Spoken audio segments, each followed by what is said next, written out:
ओम सहनाववतु सहनौ भुनक्तु सह वीर्यं करवावहै तेजस्विनावधीतमस्तु मा विद्विषावहै। ओम शांति शांति शांति।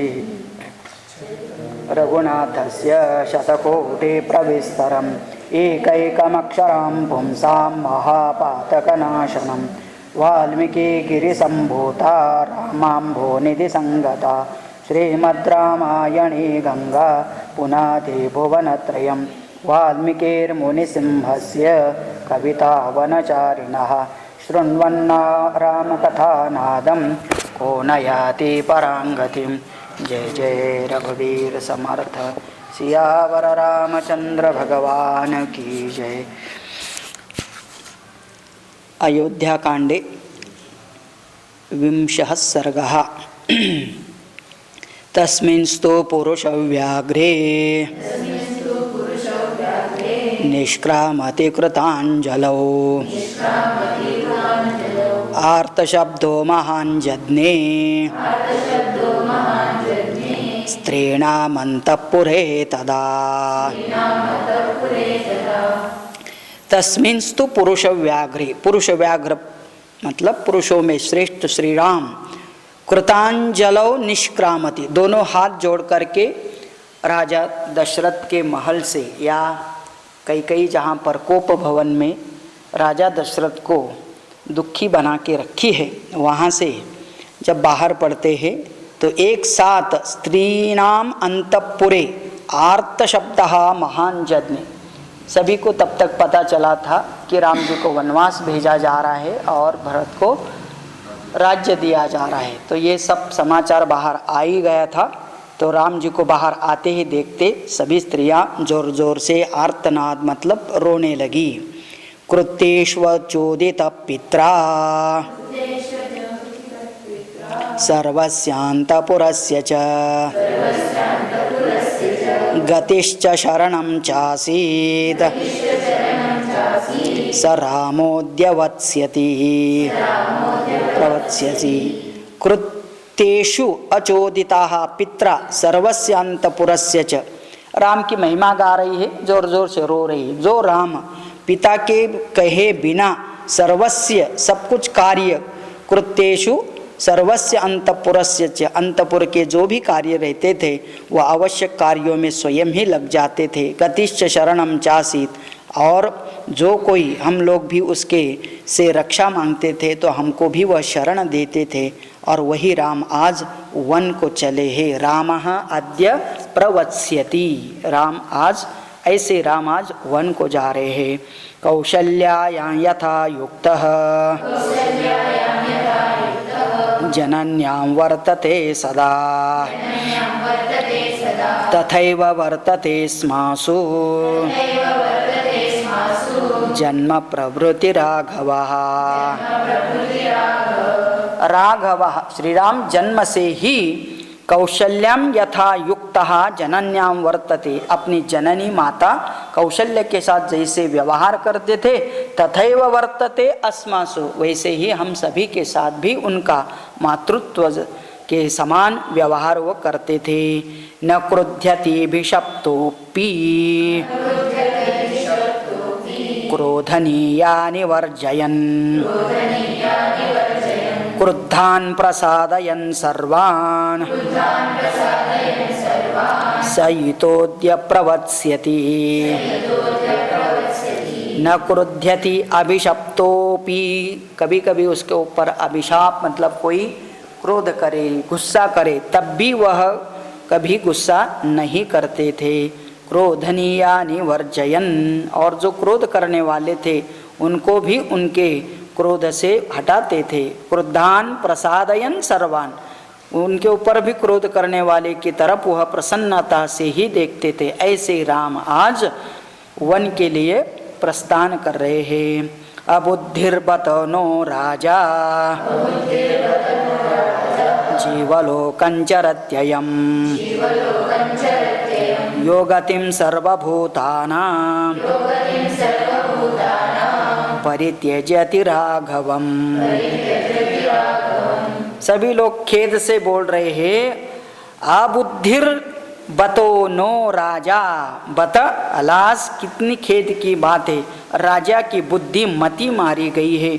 जीवलोकयम चरति अयम, वो साक्षात राम के रूप में परमात्मा ये जीवलोक में आए हैं और योगतिम सर्वभूतानां परित्यजति राघवम, सबका भला करने वाले राघव को आज ऐसे वन में जाने की गति आई है, प्रसंग आया है। एते सर्वा महिष्यस्ता विवत्सा इव धेनवः पतिमा चुक्रुषुश्चापि स्वस्वनं चापि चक्रुषुः। जैसे अपना धेनवाह विवत्साह, किसी गाय से अपना बछड़ा दूर चले जाए तो गाय जोर जोर से हुंकार भरती है, ऐसे ही राजा के अन्य बहुत सारे रानियां थी, वो सभी के सभी अभी रो रही है और राजा को ही कोस रही है। पतिम आचक्रुषुः चापि स्वनम चापि चक्रुषुः, अपने बड़े स्वर से सभी प्रकार के पत्नियां उस राजा की रानियां रो करके, किन के लिए रो रही? राजा के लिए नहीं, वो रो रही है राम के लिए। सही चांतपुरे घोरम आर्त शब्दम महीपति पुत्र शोक विसंतप्तः श्रुत्वा व्यालीयतासने।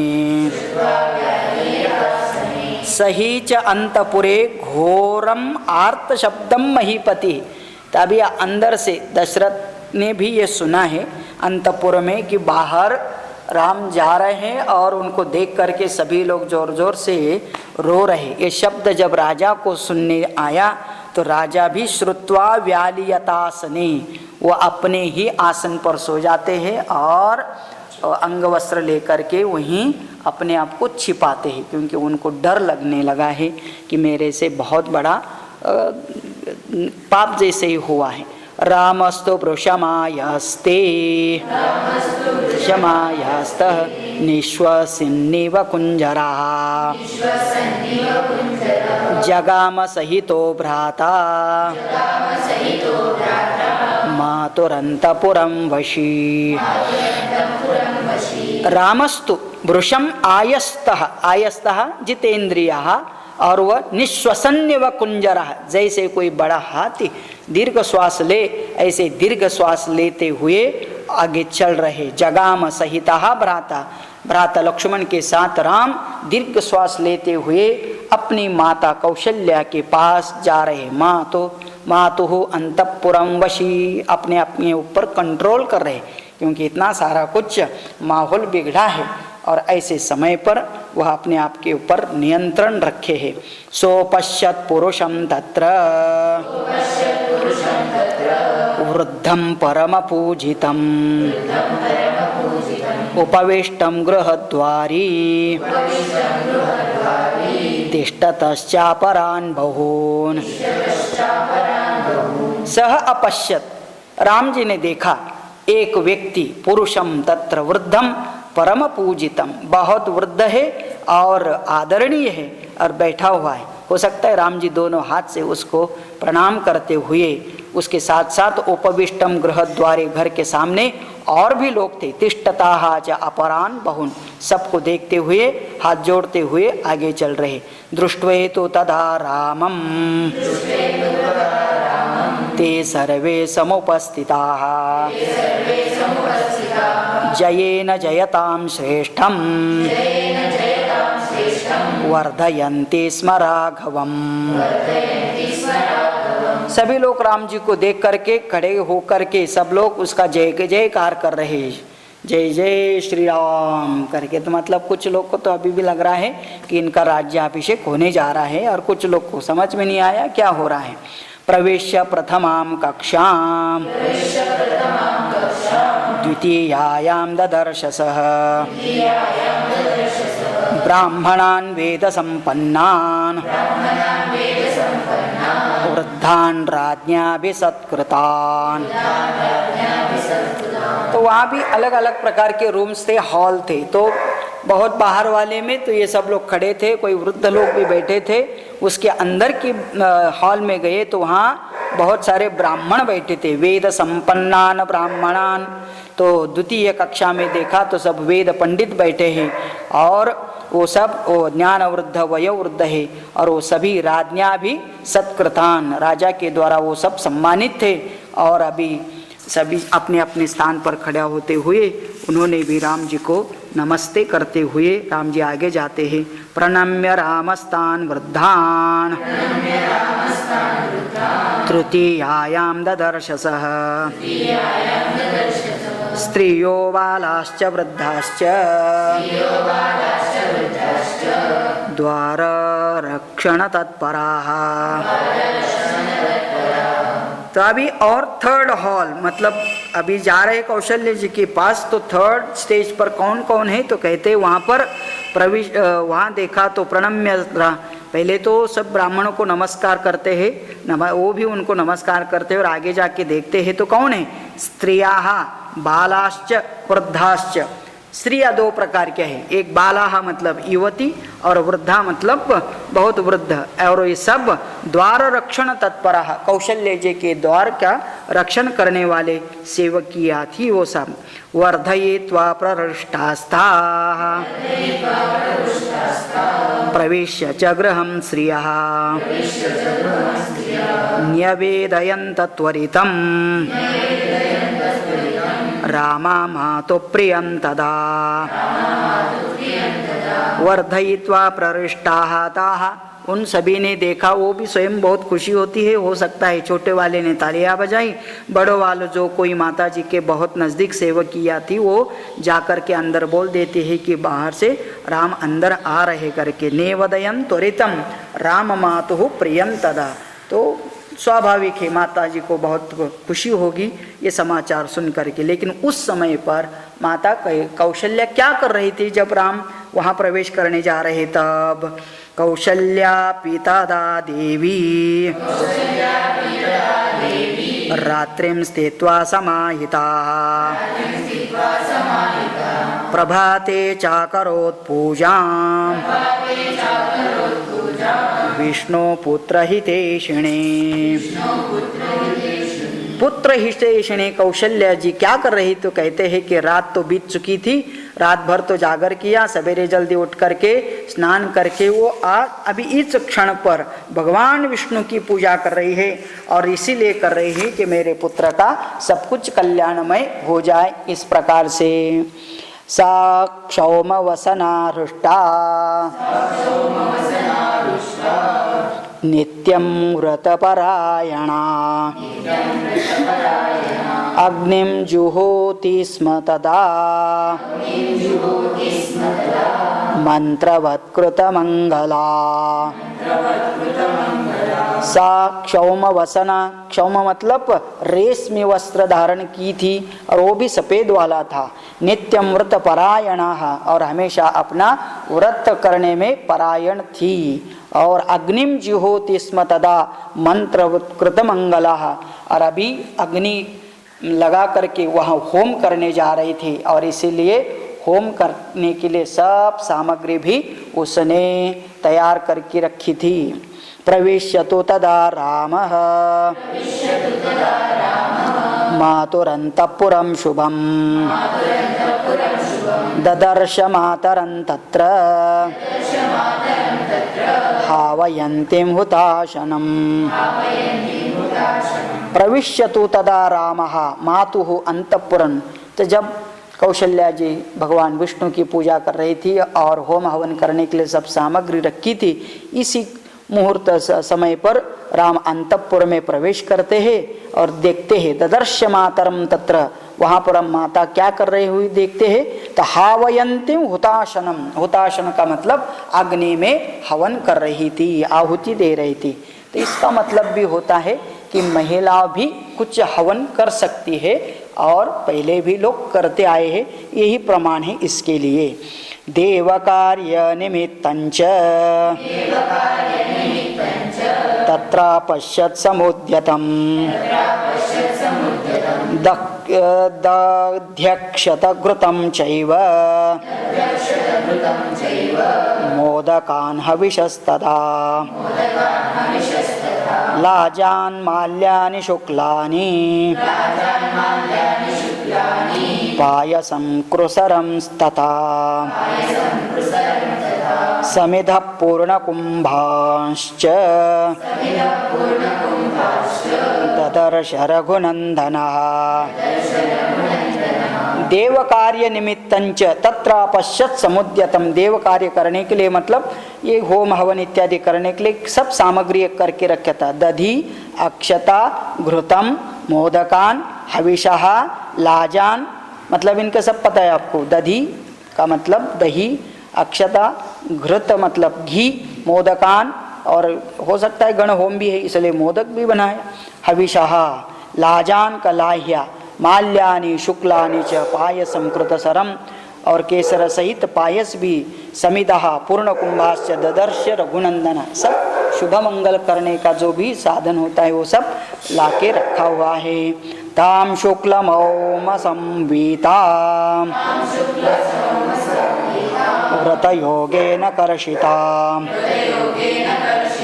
तर्पयन्तीं ददर्शाद्भिः देवतां वरवर्णिति।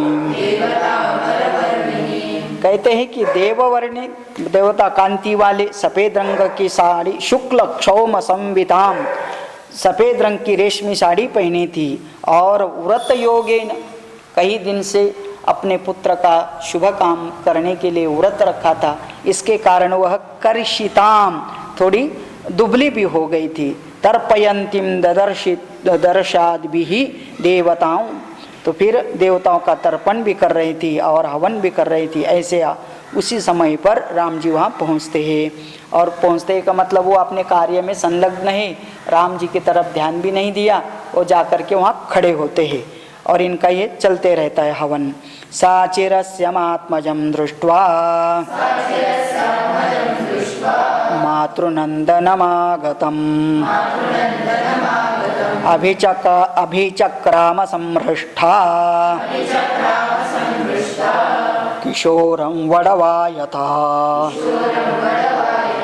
साचिरस्य आत्मजं दृष्ट्वा, थोड़ी देर के बाद, बहुत देर के बाद जब देखते हैं तो मातृनंदनम आगतम, माता का आनंद वर्धन करने वाला अपना पुत्र आया।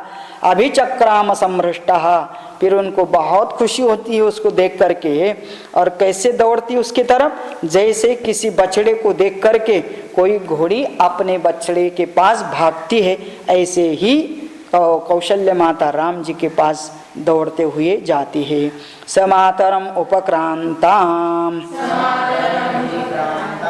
उपसंगृह्य राघवः परिष्वक्तश्च बाहुभ्याम् अवघ्रातश्च मूर्धनि। समातरम उपक्रांताम, ऐसे अपने पास आने वाले माता को देखकर राघव ने क्या किया, परिष्वक्ता, जाकर के उसने भी दोनों भुजाओं से कसकर छाती से लगाया, मीठी मारी और बाहुभ्याम अव्याघ्रतश्च मूर्धनि, और प्यार से उसके मस्तक को भी वो सूंघ लेती है करके। तमुवाच दुराधर्षम राघवं सुतमात्मनः कौशल्या पुत्रवात्सल्यात् इदं प्रियहितं वचः। तो राम जी को अभी वो कुछ बोल रही है, क्या? तम उवाच दुराधर्षम राघवम सुतमात्मना, अपने सुपुत्र को कौशल्या जी बहुत वात्सल्य से प्रिय वचन से बात कर रही। क्या कहती है? वृद्धानां धर्मशीलानां राजर्षीणां महात्मनां प्राप्नुह्यायुश्च कीर्तिंच धर्मञ्चाप्युचितं कुले वृद्धानां धर्मशीलानां राजर्षिणां महात्मानां। हे राम, हे बेटा, तुम तो धर्मशील और वृद्ध महात्मा राजर्षि के समान कैसे हो जाओ। आयुः कीर्तिंच धर्मंच उचितम कुले, अपने कुल के अनुसार धर्म का भी आचरण करने वाले हो, दीर्घ आयुष वाले हो, तुम्हारी कीर्ति हो इस दुनिया में। सत्य प्रतिज्ञं पितरम राजानं पश्य राघव अद्यैव त्वां सधर्मात्मा यौवराज्येभिषेक्ष्यति। और वो भी कहती है कि बेटा तू सबसे पहले सत्य प्रतिज्ञा का आचरण करने वाले अपने पिता के पास जाकर के आओ, उनको देख के आओ। तो उनको पता नहीं अभी कि ये वहीं से आ रहे हैं और वहीं से उनको क्या आज्ञा मिली है वो अभी बताने जा रहे हैं। लेकिन माता को पता नहीं था, कौशल्या को, इसलिए वो कहती है तो मेरे पास जैसे आया तो पिता के पास भी जाना। और वो क्या करेंगे आपको, अद्यैव आज ही आपका यौवराज्य अभिषेक्ष्यति, वो धर्मात्मा राजा आपका राज्याभिषेक करेंगे। दत्तमासमालभ्य भोजनेन निमंत्रिता मातरं राघव किंचित प्रसार्याञ्जलिमब्रवीद। दत्तम आसनम आलभ्य भोजनेन निमंत्रिता। कौशल्या माता ने आसन लगाया, राम जी को भोजन के लिए निमंत्रित करती है। मातरम राघवः किंचित प्रसार्य अंजलिम अब्रवीत। लेकिन वो आसन और उसको बुलाने का निमंत्रण सुन करके राम ने दोनों अपने हाथ जोड़े कृतांजलि और कुछ बोलना चाहते हैं। स स्वभाव विनीतश्च गौरवाच्च तथा नतः प्रस्थितो दंडकारण्यम अप्रष्टोमुपचक्रमे। क्या बोल रहे राम जी, तो कहते हैं सह स्वभाव विनीतः, पहले अपने स्वभाव से बहुत विनय संपन्न यह है, और गौरवाश्च, और अपने माता को भी गौरव से देखते, इसलिए हाथ जोड़ करके कहते हैं माता प्रस्थिता दंडकारण्यम, मैं तो दंडकारण्य जा रहा हूँ। आपृष्टमुपचक्रमे, और ये क्या है, तो ये राजा की आज्ञा से मैं दंडकारण्य जा रहा है। देवी नो नन्न जानीषे महद्भयमुपस्थितम् इदन्तव च दुःखाय वैदेह्या लक्ष्मणस्य च। हे देवी माता, नूनम न जाने से, मुझे पता है तुमको ये पता नहीं कि अभी क्या हुआ है, लेकिन इतना तो जानिए बहुत बड़ा भयंकर भय संकट अपने ऊपर आया है। और वो संकट क्या है, तो इदंच तवच दुःखाय वैदेह्या लक्ष्मणस्य च, तुझे वैदेही को मतलब सीता और लक्ष्मण को ये बहुत बड़ा भयंकर दुख आ पड़ा है। क्या दुख है, क्यों आया है, इसका बहुत ज्यादा विश्लेषण न करते हुए कहते हैं गमिष्ये दंडकारण्यम किमानेनासनेन मे विष्टरासन योग्यः विष्टरासन योग्यो हि कालोऽयं मामुपस्थितः। कहते हैं कि गमिष्ये दंडकारण्यम, मैं तो दंडकारण्य जा रहा हूँ। किमानेन आसनेन, आपने जो मुझे आसन लगा इससे मेरा क्या लेना देना। विष्टरासन योग्य ही किल, मैं तो वो बाजू में पूजा के लिए जो आसन यूज करते हैं दर्भ का मतलब घास का बनाया हुआ, उसकी तरफ हाथ करके बोलते आज से तो यही मेरे लिए आसन है, यही मेरे लिए सोने की जगह हो, मतलब ऐसे आसन पर बैठने का मेरा समय आया है। कालोयम उपस्थितः, अभी ऐसे मतलब वो रत्न जड़ित आसन के ऊपर बैठने का नहीं, तो ऐसे दुर्वा के बनाए हुए आसन पर बैठने का समय आ चुका है। कितने साल के लिए जा रहा हूँ दंडकारण्य? 14 वर्षाणि वत्स्यामि विजने वने कंदमूलफलैर्जीवन् हित्वा मुनिवदामिषम्। 14 वर्षाणि वत्स्यामि विजने वने। विजने वने 14 वर्षाणि, जहाँ कोई लोग नहीं रहते ऐसे विजन दंडकारण्य में 14 साल के रहने वाला हूँ। और आपने जैसा अभी कुछ पकवान बनाया होगा ऐसा खाना नहीं, कैसा खाना खाऊंगा?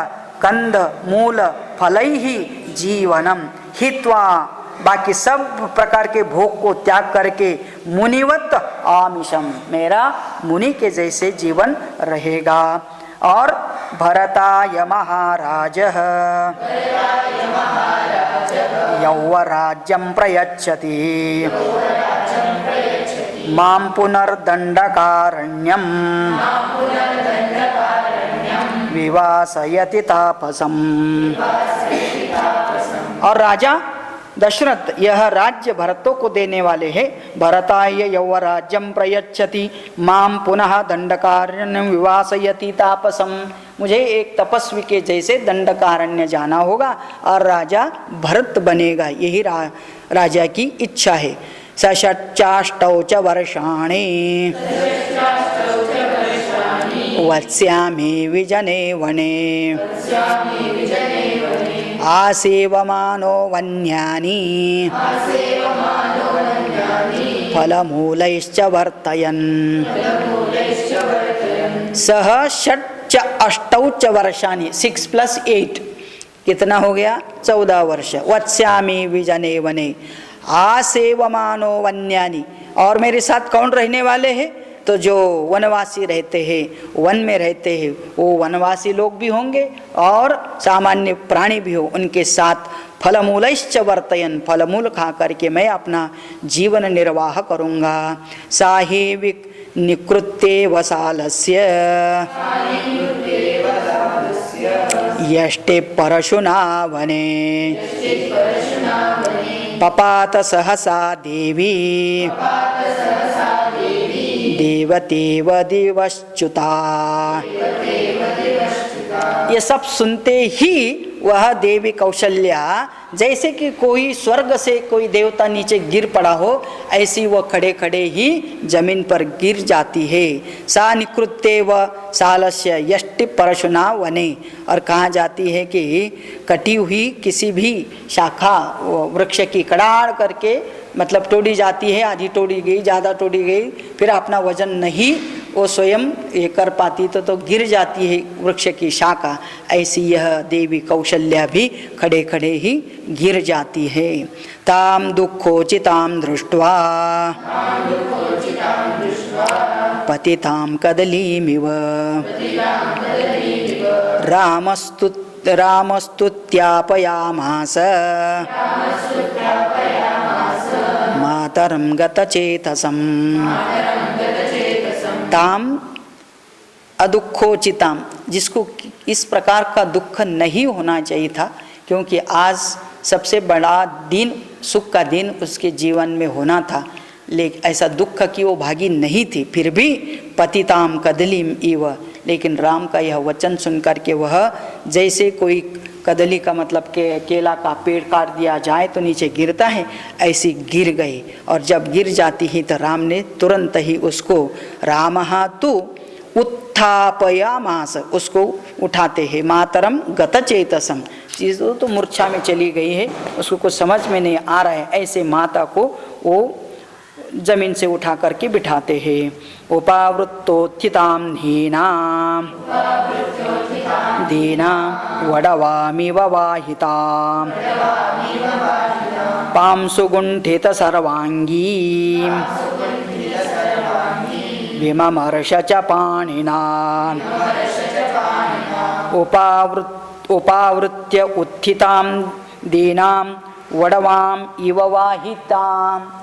कोई घोड़ी बहुत ज़्यादा वजन जिसके ऊपर रख दिया जाए तो बेचारी खड़ी नहीं हो पाती, तो गिर जाती है वजन के साथ, ऐसी कौशल्य माता नीचे गिरी। और जैसे किसी वो घोड़ी को धूल लग जाती है शरीर को, ऐसे ही इनके भी शरीर को बहुत धूल लग गई थी। पामसु का मतलब धूली, गुंठित सर्वांगी सभी अंग को, विममर्श च पाणिना, और फिर राम जी अपने हाथ से उस धूली को वो झाड़ते हैं। सा राघवमुपासीनं सुखार्ता सुकोचिता उवाच पुरुषव्याघ्रम् उपशृण्वति लक्ष्मणे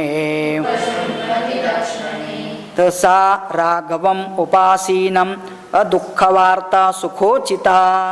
पहले सदा सुख ही देखता था और आज उसी के योग्य थी, परंतु उस समय अभी ये समय ऐसा आया कि उसको सुख का समाचार मिलने के जगह पर दुख समाचार मिला।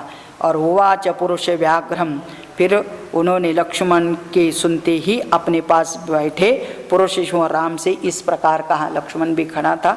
अभी आप सोच सकते कि लक्ष्मण का भी क्या हालत होती होगी। यदि पुत्र न जाये था मम शोकाय राघव न स्म दुःखमतो भूयः पश्येयमहमप्रजाः। कोई भी माता इस प्रकार का दुख भोगती है तो उसको एक ही लगता है, क्या लगता है, यदि पुत्र न जाए था, यदि आज ये ऐसा दिन देखना था तो इससे भला यही था कि मुझे पुत्र ही न होना चाहिए था। और उनके जीवन में तो बहुत साल पुत्र हुए नहीं ना, ये तो बहुत अभी बुढ़ापा में आकर के यज्ञ के बाद ये पुत्र हुए हैं। इसका मतलब आजीवन पुत्र का तो सुख मिला ही नहीं, अभी जो हुआ तो उसका द्वारा इतना बड़ा दुख हो रहा है। इसलिए वो बोल रही है ये अच्छा होता कि मुझे पुत्र ही नहीं होता, जिसके कारण आज ये शोक दुख मुझे भोगना पड़ता। न स्म दुखम अतः भूयः पश्येम अहम अप्रजाः, है ना। प्रजा नहीं होने से जो दुख होता था उससे कहीं बढ़कर ये पुत्र का वियोग का दुख होता है करके वो बोल रहा है। ये मतलब कौशल्या जी बोल रही है। एक एव हि वन्ध्यायाः शोको भवति मानसः अप्रजास्मीति संतापः न ह्यन्य पुत्र विद्यते। तो कहते हैं कि कोई लेडी जिसको पुत्र नहीं होता है ना, बच्चा नहीं होता है, उसको वंध्या कहते हैं। तो वंध्या का एक ही मानसिक ताप होता है, क्या होता है कि मुझे संतान नहीं हुआ, मुझे संतान नहीं हुआ, एक ही सामान्य दुख होता है। लेकिन जिसको होकर के भी उसका और कोई दुख नहीं रहता है, लेकिन ये होने के बाद और फिर वो बहुत बार होता है, छोड़ के जाए तब भी दुख, मर जाए तब भी दुख, गलत आचरण करने लग जाए तब भी दुख। तो पुत्र न होने का एक दुख होता है, लेकिन पुत्र होकर के सुख न मिला तो उसके कारण बहुत प्रकार के दुख होते हैं। और ये पुत्र का साथ साथ पुत्री के लिए भी होता है, मतलब पुत्र हो या पुत्री हो, जो भी है छोड़ के जाता है। इसलिए शादी के बाद भी लड़कियां छोड़ के जाती है तो माँ बाप को क्या मिलता है, खाली रोना ही रोना मिलता है।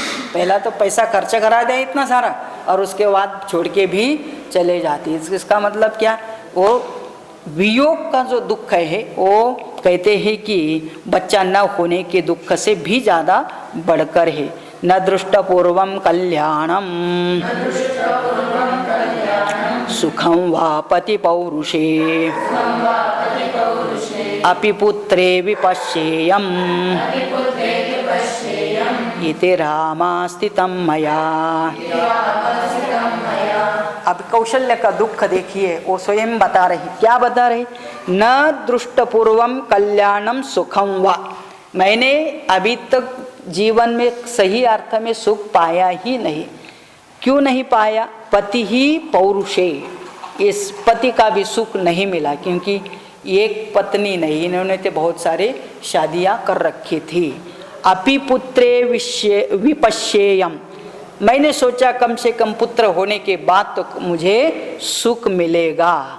इति रामास्थितम मया, वही आशा लगा करके बैठी थी कि अभी मेरा पुत्र राजा होगा, मैं तो राजमाता होकर के कुछ सुख प्राप्त होगा, ऐसी आशा करके बैठी थी।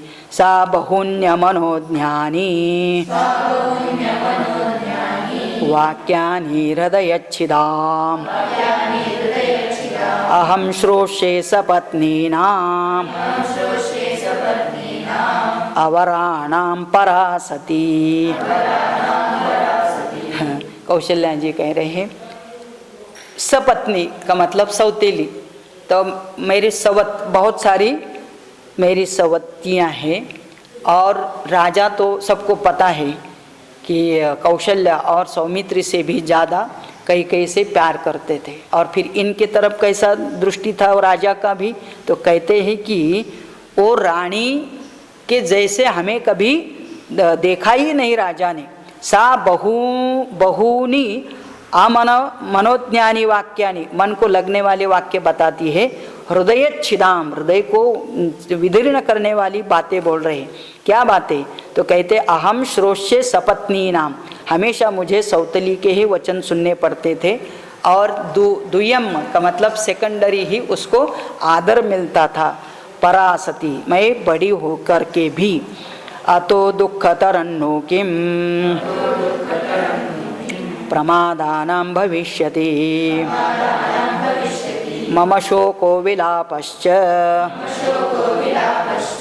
यादृशो यमन्तकः। और स्त्री को सबसे बड़ा दुख क्या होता है? तो अन्य स्त्रियों से, बड़े सौतेली हो या तो कोई को सिस्टर हो, कोई भी हो, ननंद हो, इनसे उनको नीचा दिखाना ये सबसे बड़ा दुख लगता है। अतः दुख तरन्नु किम प्रमादानाम भविष्यति। प्रमाद मतलब महिला, महिलाओं के लिए दुख यही होता है कि अपने सौती के द्वारा उसको नीचा दिखाना। मम शोको विलापश्च यादृशो अयम अनंतकः। लगता है कि मेरे जीवन में दुख का कभी अंत होने वाला नहीं। त्वयि सन्निहिते पेवम अहमा एवं अहमासं निराकृता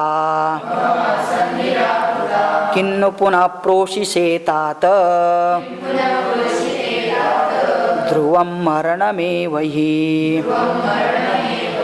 त्वयि सन्निहिते अपि, तू मेरे पास रहने पर भी, अहम आसम निराकृता, तू ही देखा कि राजा से हम कितने दूर रहे हैं, हमारा निराकरण दुर्लक्ष्य हमारी तरफ था। किम पुनः प्रोशीशे, अभी तू वन चले जाए तब उसके बाद बोलना ही क्या, हमको किस प्रकार के हालत में रहना पड़े, इससे तो मरना अच्छा है। ऐसा करके कौशल्य कहती कि मरण से भी यह दशा बड़ी दुखकारक होती है। अत्यंतम नुगृहीतास्मि भर्तुर्नित्यमसम्मता परिवारेण कैकेय्याः समावाप्यथवा वरा। अत्यंतम निगृहीतास्मि, अभी पति के द्वारा अत्यंतम निगृहित मतलब मेरा तिरस्कार हुआ। भर्तुः नित्यम असम्मता परिवारेण कैकेय्याः, और फिर कैकेयी के परिवार की तरफ से, परिवार का मतलब कैकेयी की पास की दासियाँ, जैसी मंथरा, आप सोच सकते हैं कि मंथरा जैसी दासी हो तो वो अन्य रानियों को कैसे देखती और बोलती होंगी करके, तो फिर उनके द्वारा भी हमेशा अपि अथ अवराह, हमको हमेशा नीचे ही दिखाया गया है। यो ही माम सेवते कश्चित् अपि वाप्यानुवर्तते कैकेय्या पुत्रमन्वीक्ष्य स जनो नाभिभाषते। अरे पहले ही मेरे साथ जो सेवा करती है, मेरे पास रहती है, तो वो भी लोग जब भी भरत को देखती थी तो चुप हो जाती थी, मतलब सामान्यतया। और अभी वो तो राजा होने वाला है, तब मेरी और मेरे सेवक की क्या दशा होगी बता नहीं सकती करके वो इमेजिन कर रही। कौन? कौशल्य माता। और इसलिए कहती है कि वो भरत को देख के ही ये सब लोग चुप हो जाती थी, तो अभी उसके बाद क्या होगा, इस प्रकार से वह विचार कर रही है।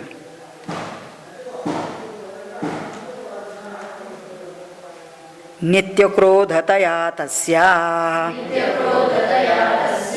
कथन्नो खरवादि तत कैकेय्या वदनं द्रष्टुं पुत्र शक्ष्यामि दुर्गता। बेटा कहते हैं नित्य क्रोधतया तस्याः, ये जो कैकेयी थी ना तो हमेशा उसका टेम्परेचर बढ़ा ही रहता था, मतलब हमेशा क्रोध दिखाती थी और सदा क्रोध स्वभाव वाली, खाली क्रोध दिखाना करना नहीं, वदनम द्रष्टुंच, और उसका मुख भी वो देखना नहीं चाहती, बोलती थी तो खरवादी, खरा मतलब बहुत कटु वचन भी बोलने वाली। और इसके बाद कैकेयी के तो मुख देखने के लायक भी मैं नहीं रहूँगी, क्योंकि वो राजमाता बनेगी और हम सबको कैसे अभी ट्रीट करेगी तो बोल नहीं सकते हैं। 17 वर्षाणि जातस्य तव राघव अतीतानि प्रकांक्षन्त्या, यही है ना। मया दुःख परीक्षयम्, हाँ 17 वर्षाणि जातस्य तव राघव, 10 एंड 7 17 साल हो गए। क्या हुआ? तुम्हारा द्वितीय जन्म हुआ। द्वितीय जन्म मतलब उपनयन होता है, तो उपनयन के बाद बच्चे माँ से दूर किए जाते हैं, गुरुकुल चले जाते हैं। तो तब से लेकर के मतलब इनफैक्ट 27 वर्ष के हो गए, क्योंकि 10 साल में उनका उपनयन हुआ और फिर उसके बाद अभी 17 साल हुए, तो पूरी तरह से 27 साल की। और क्या हुआ? अतीतानि प्रकांक्षन्त्या मया दुख परीक्षयम्, अब तक मैं यही आशा लगाती चली आ रही है कि अब मेरा दुख दूर होगा, बेटा बड़ा होके ऐसा काम करेगा। तो सभी को लगता है कि हाँ, बड़ा होने के बाद हमको जो दुख अभी तक भोगना पड़ा उससे मुक्ति मिलेगी, ऐसी आशा करके मैं बैठी थी। तदक्षयं महद् दुःखं नोत्सहे सहितुं चिरात् विप्रकारं सपत्नीनां एवं जीर्णापि राघव। हे राघव, तद अक्षयम महद दुखम नोत्सहे सहितुं चिरात्, अभी तो मैं एक तो बूढ़ी हो गई हूँ और अभी मेरे दुख का कोई अंत होने का कोई मतलब होने का कोई चांस नहीं दिखाई देता है, ऐसी मेरी परिस्थिति है। तो जीर्णापि, बहुत दुखी हो चुकी, मतलब बूढ़ी हो चुकी हूँ। और इसके बाद उसको पता चल रहा है कि यदि राम वन में चले जाते हैं और कैकेयी का जो स्वभाव रहा है, सब कुछ होते हुए भी वो इतना टांट मारती थी, अभी राम भी नहीं रहेंगे तो ये राजमाता भी बन जाएगी, सभी सत्ता उसी के हाथ में होगी। तो कहती है कि हमारा दुख का कोई अंत दिखाई नहीं देता। अक्षय दुख बोल रही, तद अक्षयम महद दुखम, दुख का कोई क्षय नहीं होने वाला। अपश्यन्ति तव मुखम परिपूर्ण शशि प्रभम कृपणा वर्तयिष्यामि कथम कृपण जीविका। अपश्यन्ति तव मुखम परिपूर्ण शशि प्रभम, पूर्णिमा के चंद्रमा के समान मुख वाले ही श्री राम, तुमको 14 साल तक नहीं देखना और फिर भी जिंदा रहना, एक कैसा जिंदा रह सकते। कृपणा वर्तयिष्यामि कथम कृपणा जीविकम, कृपण मतलब दयनीय स्थिति, तो ऐसे दयनीय स्थिति में कैसे हम अपना निर्वाह कर सकेंगे। उपवासैश्च योगैश्च बहुभिश्च परिश्रमैः दुःख संवर्धिनो मोघम् त्वं हि दुर्गतया मया।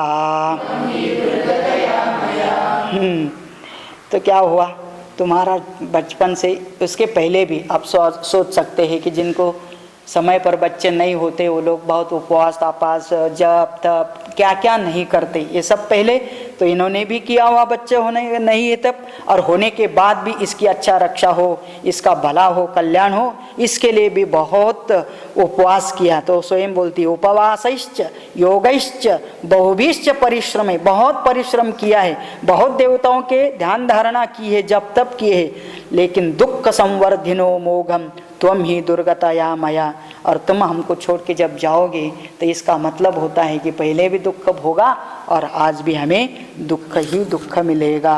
स्थिरम नो हृदयम मन्ये ममेदम यन्न दीर्यते प्रावृषीव महानद्याः स्पृष्टं कूलं नवाम्भसा।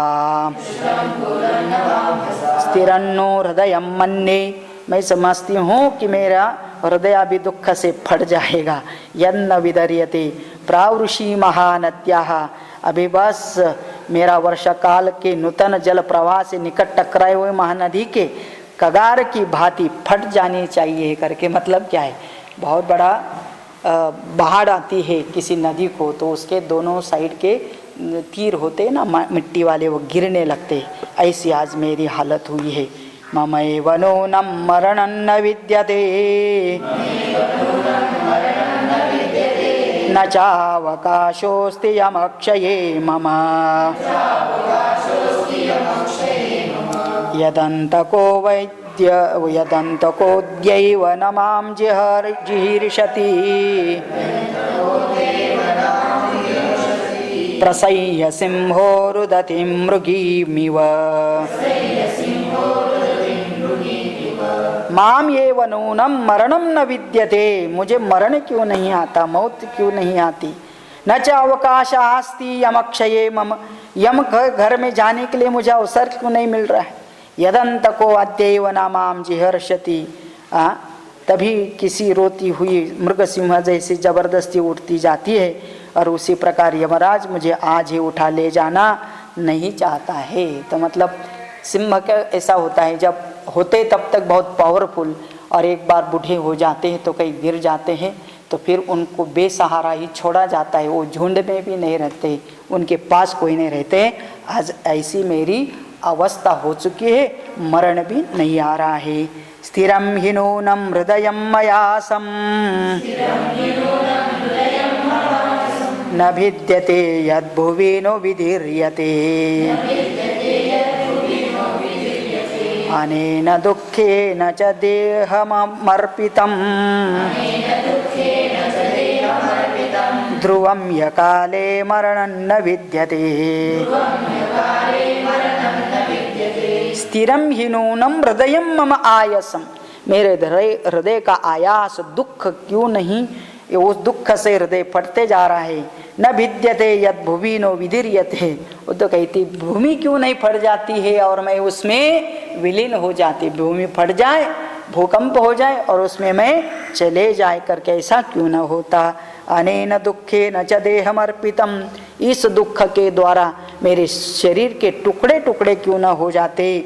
ध्रुवम ही अकाले मरणम न विद्यते, मरण का समय नहीं है फिर भी ऐसी अवस्था में मुझे मरण आ जाए तो इसको अकाल मरण कहते हैं। तो मुझे अकाल मरण क्यों न आता है। इदंतु दुखम यदनर्थकानि मे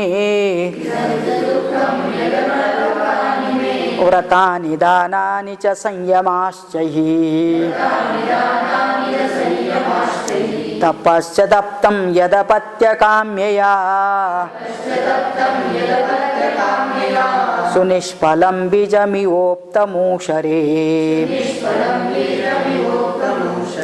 इदंतु दुखम यद अनर्थकानि में, मेरा अनर्थ करने वाला ऐसा दुख, वो भी पुत्र के रूप में, अभी पुत्र से सुख भी मिलता है और छोड़ के जाता है तो दुख भी होता है, जिसके लिए व्रतानि दानानि संयमाश्च, क्या क्या नहीं किया, व्रत किया, दान किया, तप किया, तप्तम यद अपत्य काम्य, या पुत्र नहीं हो रहा है तो पुत्र के लिए तप भी किया, और अभी क्या हुआ सब, सुनिष्फलम बीजम इव उपतम ऊशिरे, तो निष्फल बीज भूमि में डाल दे तो जैसे वो कभी बढ़ता नहीं है, ऐसा ही हमारे जीवन का संदर्भ है, ऐसा ही प्रसंग मेरे जीवन में आया। यदि ह्यकाले मरणं यदृच्छया लभेत कश्चित् गुरु दुःखकर्षितः गताहमद्येव परतेद संसदम् विना त्वया धेनुरिव आत्मजेन वै। यदि ही अकाले मरणम यदृच्छया लभेत, यदि मुझे अकाल मृत्यु आ जाए तो कितना अच्छा होगा। दुख गुरु दुख कर्षितः, क्योंकि आज मैं बहुत बड़े दुख से युक्त हूँ और इसी दुख के कारण गत अहम अद्यैव परेत संसदम, तो मैं अभी आज ही यमधर्मराज के संसद में क्यों न चले जाती, तो मैं यहाँ रह के नहीं के बना यमराज के संसद में भवन में अपने आप को क्यों नहीं देखती हैं। आज मेरी हालत कैसी है। विना त्वया, तेरे बिना धेनुहु इव आत्मजेन, किसी गाय का छोटा बछड़ा दूर हो जाए मर जाए तो उसको है ना, कहते हैं कि वो गाय दूध तक नहीं दे सकती है, उसको दूध भी नहीं आता है। ऐसी हालत आज मेरी हो रही है। अथापि किं जीवितमद्य मे वृथा त्वया विना चन्द्रनिभानन प्रभ अनुव्रजिष्यामि वनं त्वयैव गौः सुदुर्बला वत्स्यमिवाभिकाङ्क्षया।